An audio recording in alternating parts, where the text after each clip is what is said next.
अस्सलाम वालेकुम। 24 डिजिटल के साथ मैं हूँ रोज़ीना अली।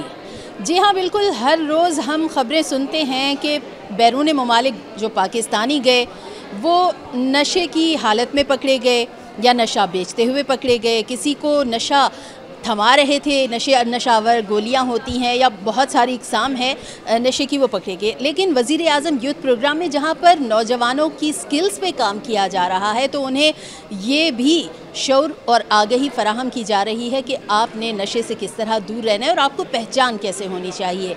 यहाँ पर Pakistan national council of art में एक स्टॉल लगाया गया है जहाँ पर जो मुख्तलिफ़ जो नशा आवर जो गोलियाँ भी हैं और उसमें अफ्यून भी है और मुख्तलिफ़ इक़साम है, मुझे सबके तो अब नाम नहीं आएंगे। तो मेरे साथ यहाँ पर नौजवान मौजूद हैं, उनसे बात करते हैं। अस्सलाम वालेकुम, अपना तारुफ़ करवा दें। वालेकुम सलाम, सब इंस्पेक्टर अबू बकर।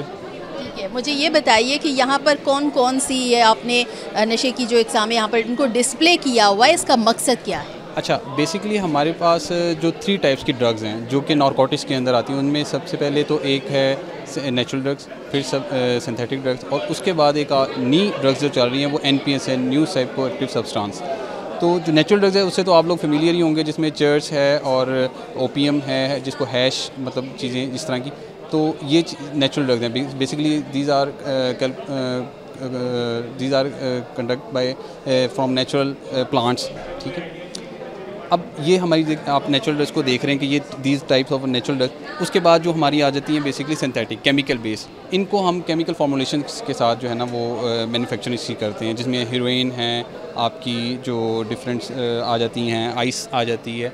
और उसके बाद हमारी न्यू साइकोएक्टिव सब्सटेंस जिसके अंदर एक्सेस टैबलेट्स आ गई हैं जो कि आजकल यूथ के अंदर बहुत सारी हैं, जिनको आप पार्टी पिल्स भी कहते हैं, एक्सेस टैबलेट्स भी कहते हैं, NDMA भी कहते हैं। और ये ड्रग्स जो बहुत सारी डेंजरस हैं, आइस और कोक, जो कि आपको विदिन मंथ्स ही इंसान को अंदर से जो है वो ख़त्म कर देती है। और यूथ इन चीज़ों में बहुत ज़्यादा इन्वॉल्व है।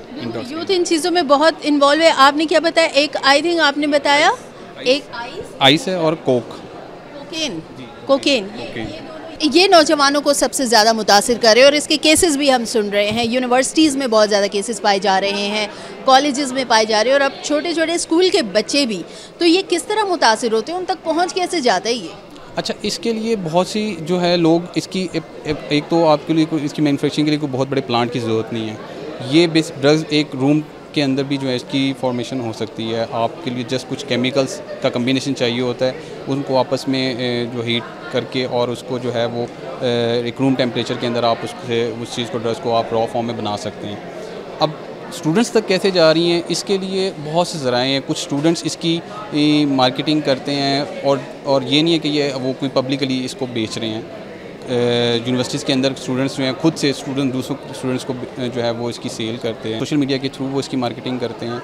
हम सोशल मीडिया पे भी वर्क कर रहे हैं। आपने देखा होगा डिफरेंट पेजेस बने हुए हैं, चर्सी ग्रुप, चर्सी टोला, वहाँ पे इन चीज़ों की पोस्ट होती है बेसिकली कि जी हमारे पास आइस है, कोई किसी को कुछ चाहिए होती है तो वो अपनी रिक्वायरमेंट बताता है, फिर उससे डायरेक्टली जो है वो फिर कमेंट्स के थ्रू जो वो डिफरेंट लोग उसको एक्सेस कर लेते हैं। जिस तरह के पेजेस हैं, जिस तरह से गैमलिंग के बहुत ज़्यादा पेजेस बने हुए हैं, लोग ऑनलाइन जुआ भी खेल रहे हैं, इसी तरह नशा भी जो है उसको सोशल मीडिया के ज़रिए बहुत ज़्यादा उसकी तशहीर भी की जाती है। लेकिन लोग पहचाने कैसे? क्योंकि लोगों को अब एक आम शहरी है, अब जैसे कहीं पर कोई तकरीबकार भी हैं, वो किसी को कोई नशावर किसी ने किसी को कुछ खिला दिया, लेकिन लोगों को तो पहचान नहीं होती, तो पता कैसे चलता है? इसमें किस तरह से उनको अवेयर किया जाए? अच्छा, अभी हम लोग इसी तरह एजुकेशन इंस्टीट्यूशन के अंदर जाके अवेयरनेस दे रहे हैं, हम लोग लेक्चर्स कर रहे हैं और उसके अंदर हम यही अवेयरनेस देने कि दीज टाइप ऑफ ड्रग्स जो कि डेंजरस है आपके लिए, आपने कहीं से भी नहीं लेनी, आपने कभी भी यूज़ नहीं करनी। अगर आपको कोई इन्फॉर्मेशन मिलती है कि किसी सोशल मीडिया प्लेटफॉर्म पे कोई सेल कर रहा है या आपके किसी गली मोहल्ले में कोई आपको मशकूक बंदा नज़र आता है, तो आप हमारा हेल्पलाइन है 1415, आप हमें भी इन्फॉर्म कर सकते हैं ताकि हम टाइमली उस पर जो है वो एक्शन ले लें। आजकल की नौजवान नस्ल जो कि मुख्तलिफ़ गेम से भी उनको बहुत ज़्यादा ये अट्रैक्शन दी जाती है कि अगर आप इस नशे का इस्तेमाल करेंगे तो पता नहीं आप चांद पर पहुंच जाएंगे और आप दुनिया फ़तह कर लेंगे। तो ऐसी यूथ को आप क्या पैगाम देंगे? अच्छा, यूथ के लिए अभी जैसे ये यूथ समिट प्रोग्राम है, बेसिकली यूथ के लिए जो मेरा ये पैगाम है कि अपने आप को स्किल्स की तरफ जो है लगाएं। बहुत सी स्किल्स हैं माशरे के अंदर। आप ज़रूरी नहीं है कि आप बहुत से लोग जो हैं वो अनएम्प्लॉयमेंट की वजह से जो है डिप्रेशन का शिकार होते हैं। बहुत से स्टूडेंट्स जो हैं वो स्टडीज़ ग्रेड्स की वजह से जो है वो डिप्रेशन का शिकार होते हैं और फिर वो आहिस्ता से इन चीज़ों में इन्वॉल्व हो जाते हैं ड्रग्स की तरफ। तो देखें, अब तो बहुत सारे फील्ड्स आ चुकी हैं सोसाइटी के अंदर, और HEC के अकॉर्डिंग भी अब मैं आपको पैगाम देना चाहूँगा कि पहले शायद किसी ज़माने में 1 डिग्री 2 डिग्री इंजीनियरिंग या डॉक्टर ज़्यादा लोग सुनते थे। अब तो बहुत ही वास्ट फील्ड्स हैं, माइक्रोबायोलॉजी और पता नहीं बॉटनी के अंदर, और सोशल इंजीनियरिंग, मतलब IT की बहुत सारी फील्ड हैं, साइबर सिक्योरिटी है, नेटवर्किंग है। तो आप कोई से भी फील्ड उठा लें और उनकी स्किल्स को अडॉप्ट करें, और अपनी स्किल्स पे जो है वो जब आप मास्टर्स हो जाएंगे तो फिर आप उस अपनी स्किल्स को जो है वो सेल करें, बजाय इसके कि आप ड्रग्स में इन्वॉल्व हों और आप अपने फ्यूचर के कैरियर को ख़राब करें, अपने पेरेंट्स की जो है वो इज़्ज़त दाव पे लगाएं, अपनी सेहत को दाव पे लगाएं। तो उससे अच्छा है कि आप स्किल्स को करें, और स्किल्स कभी भी आपको जो है वो भूखा नहीं मारेगी, वो आपको ज़रूर पे करेगी, रिटर्न बैक करेगी।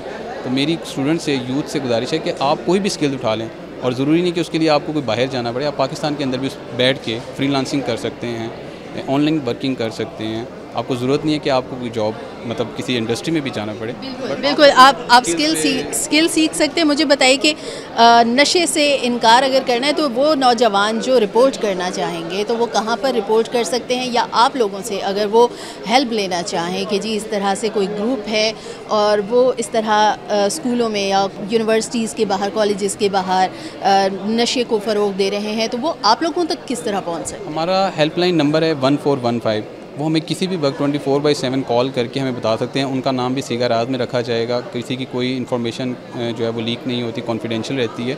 बस आप हमें उस जगह की उस उस ग्रोह की निशानदेही कर सकते हैं कि जी फ़लाँ जगह पे जो भी कोई एक्टिविटी है, तो उसके बाद फिर हम उस पर मज़ीद वर्किंग खुद कर लेंगे। ठीक है, बेहद शुक्रिया आपकी कीमती मालूमात का।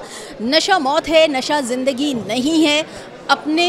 अपना ख्याल रखें, अपने प्यारों का ख्याल रखें। बहुत ज़रूरी है कि ख़ुद से प्यार करें। इस नशे से प्यार आपकी ज़िंदगी तबाह व बर्बाद कर सकता है। इस नशे से प्यार आपका मुस्तकबिल ख़राब कर सकता है।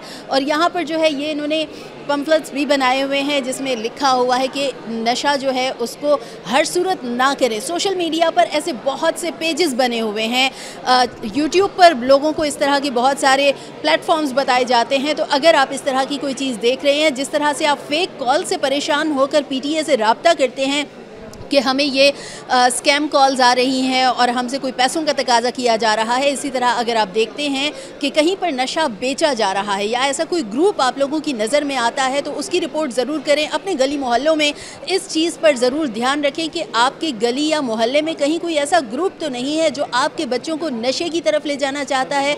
तो इसलिए यहाँ पर ये टीम मौजूद है और इनका कहना है कि आप इनसे इनकी हेल्पलाइन पर रब्ता कर सकते हैं। और बेहतर यह है कि अब वक्त की ज़रूरत हो चुकी है कि जो तालीमी इदारे हैं उनमें माहाना बेसिस पर इस तरह के सेशन ज़रूर दिए जाएं, जिसमें तलबा को, तालिबात को भी, क्योंकि तालिबात की मुतल्लिक भी ये सुनने में आ रहा है कि वहाँ पर भी अब नशा लड़कियों में भी पाया जा रहा है, वो भी इस जानिब उनका रुझान बढ़ रहा है। तो माहाना बुनियादों पर या वीकली बेसिस पर कि हफ़्ते में भी टीम्स वहाँ का रुख करें और जाकर तलबा और तालिबात को इस हवाले से तरबियत ज़रूर फराहम करें।